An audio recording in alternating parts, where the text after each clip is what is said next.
আজকে আমি বানাবো লাউ শাক। লাউ শাক বানাবার জন্য আমি এখানে লাউ শাক নিয়ে নিয়েছি। লাউ শাকের পাতাগুলো কীরকম করে ছাড়াতে হয় আপনাদেরকে দেখিয়ে দিচ্ছি। এরকম করে ছাড়িয়ে নিয়ে কেটে নিতে হবে, ডাঁটাগুলোকে এরকম করে ছিলে নিতে হবে। নিয়ে আমি পুরো সব শাকগুলো বেছে নিয়েছি, ডাঁটাগুলো কেটে নিয়েছি।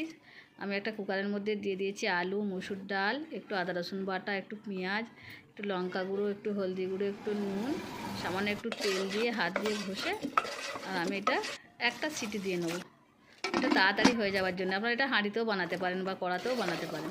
সেটা দিয়ে আমি প্রথমে ডাঁটাগুলো দিয়ে একটু কষে নিচ্ছি, মানে ডাঁটাগুলো ভালো সিদ্ধ হবে না তো সেই জন্যে।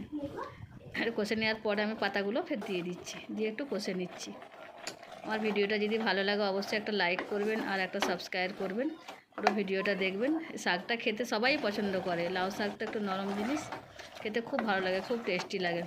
অবশ্যই পুরো ভিডিওটা দেখবেন, খুব ভালো লাগবে। শাকটা হয়ে গেছে, আমি নামিয়ে নিয়েছি। দেখুন দেখতে কত সুন্দর লাগে।